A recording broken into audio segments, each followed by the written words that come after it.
Hello, hello friend. How are you doing today? My name is Mary. This is Happilyeveresch, and today I am bringing you a tag video. I was tagged by Krista over at Books and Jams. Thank you so much, Krista, for tagging me. And she has kind of revamped the bookish superlatives tag.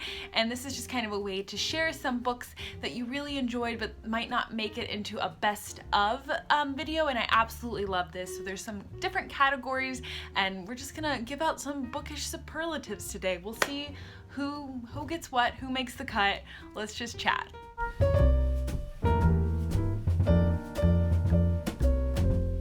Superlative number 1 is Class Clown, a book that made you laugh. And for that, I chose Burnt Toast Makes You Sing Good, a memoir with recipes from an American family by Kathleen Flynn. Kathleen tells so many fun and heartwarming stories from her childhood, and this book just had me smiling ear to ear. I listened to it on audio. It was a lot of fun, and this is definitely the kind of memoir I can get on board with. I love the childhood stories and the recipes. I also felt just kind of like a part of the story being from the Midwest. I could identify with a lot of her loves and stories. So this was definitely just a book that made me maybe not laugh, but definitely was a warming, happy, but there were funny moments for sure in it. So I don't read a ton of haha funny books, but this one had me smiling and giggling. It was a very sweet, good read. Superlative 2 is Drama Queen, a book with a crazy plot. I couldn't help but pick two. Some of these are gonna have two and we're just gonna have to be okay with it. One would be Blue Monday.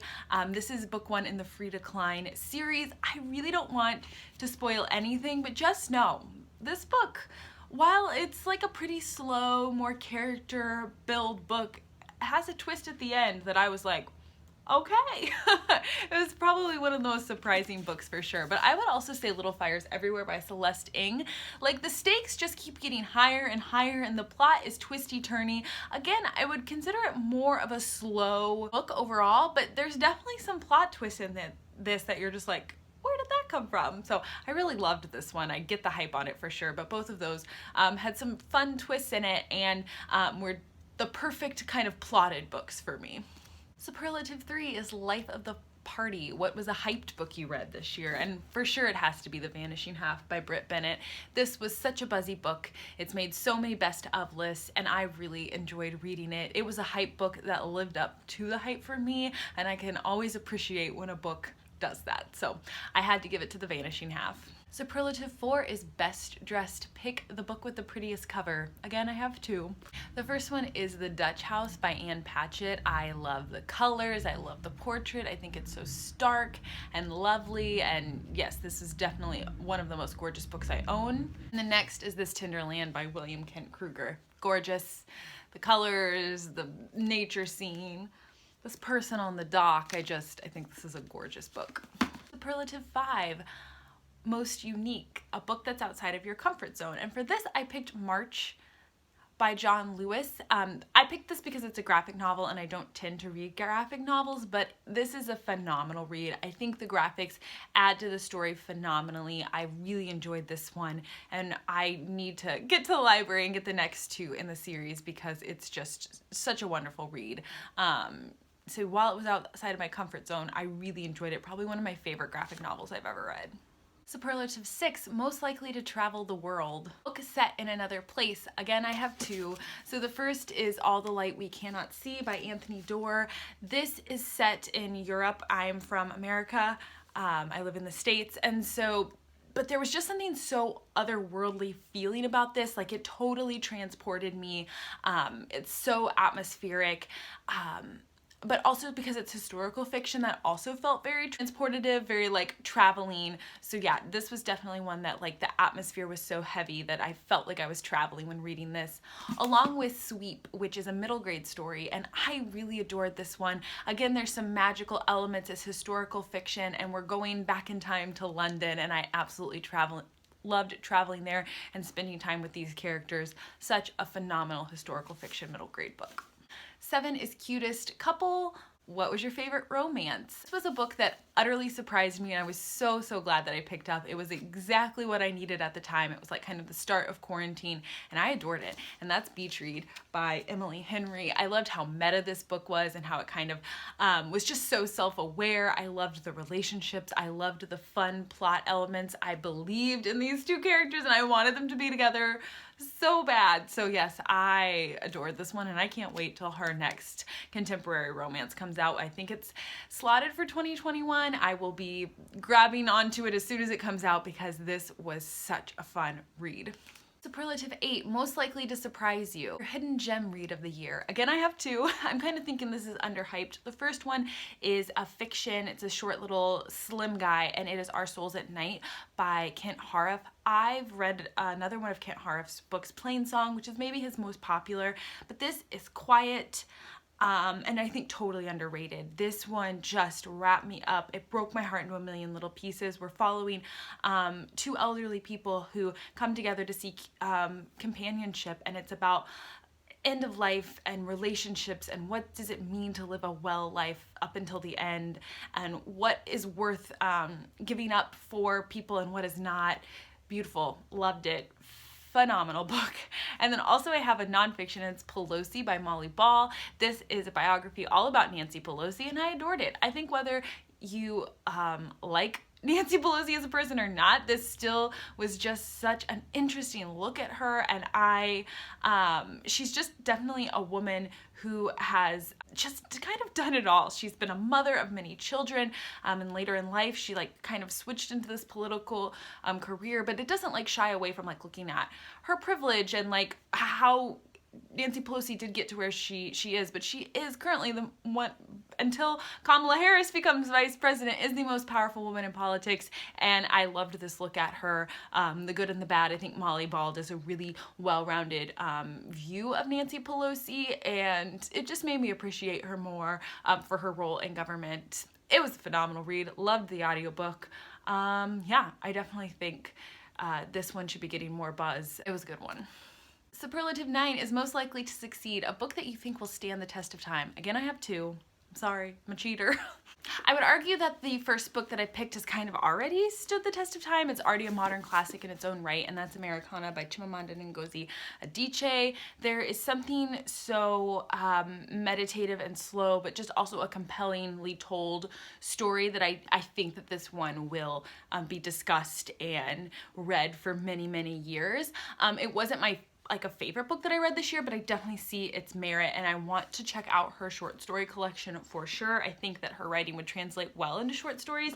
And then I also have The Underground Railroad by Colson Whitehead. I think that this book will be studied and read for many, many years. I love the way he blends history while also very much rooting this book in its time, which is right in the height in the middle of slavery in America. I love how he uses the institution of slavery to make larger points about why we're still like dealing with the ramifications of it today. Man, oh man, he is a force to be reckoned with, and I think that, like I said, this book will be discussed and read for years and years and years. So yeah, both of these I feel like will stand the test of time, and would argue that this one kind of already has. Superlative 10, most likely to be late to class, a book that you couldn't put down, and for that I picked Sing Unburied Sing by Jesmyn Ward. I zoomed through this, and for being a literary fiction, I think that says a lot. I tend to be a slow and kind of contemplative reader, especially with like heavier books, but this was plotted so expertly that I couldn't put it down. I read it in a weekend. I loved this book so much, and if you've spent any amount of time on my channel, you'll know that.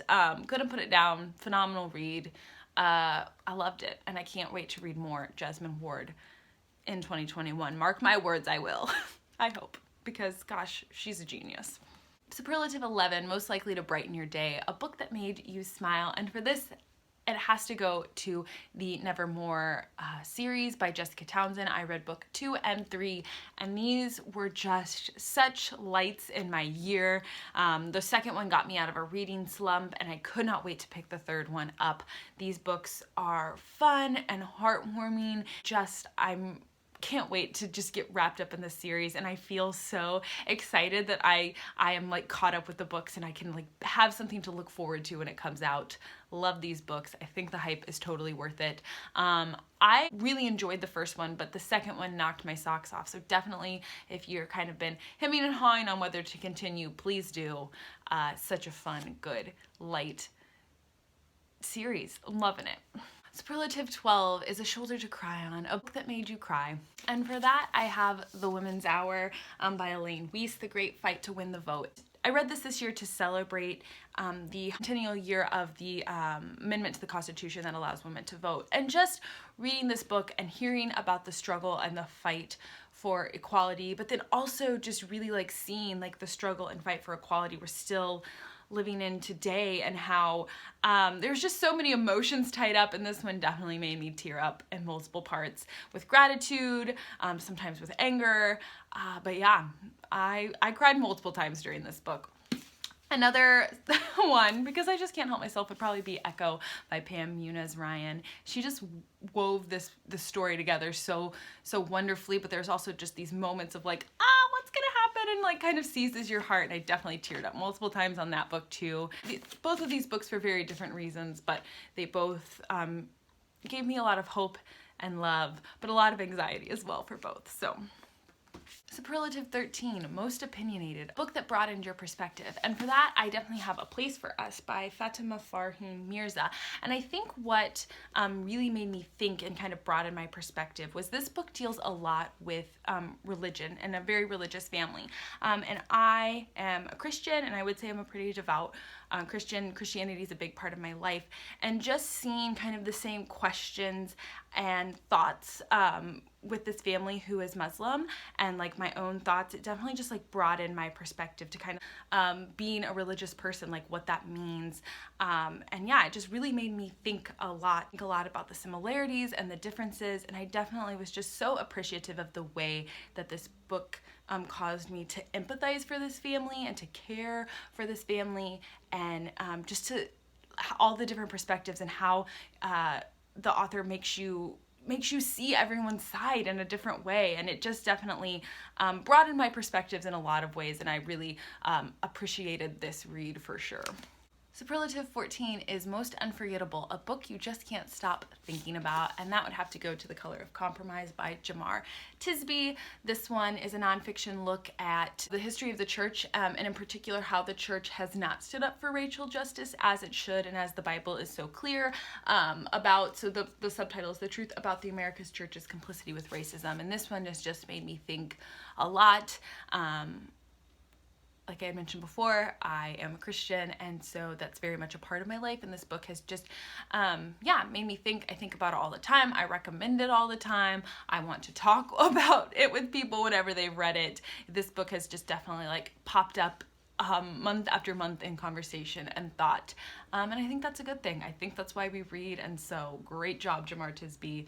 Fabulous book, and I know he's coming out with another book, I think in 2021, and I can't wait to read it. He's a smart guy, extremely intelligent and well written, and I definitely, if you're interested in this topic at all, please pick up this book. I think it'll be food for thought for a long time for you. And then Superlative 15, Best All Around. What's your best book of the year? And you'll just have to wait and see. That video is coming soon. You could probably guess, but I'm not gonna spoil it. Even if you see where the plot is heading. So thanks so much for watching. Thanks again, Krista, for tagging me. Please do this video if you want to. If you have more books you want to talk about that didn't make your best of list or your honorable mention list, or you just want to do this video, I'd love to see it. Please like this video if you enjoyed, and subscribe if you want to see more bookish content from me. And I'll talk to you later. Bye.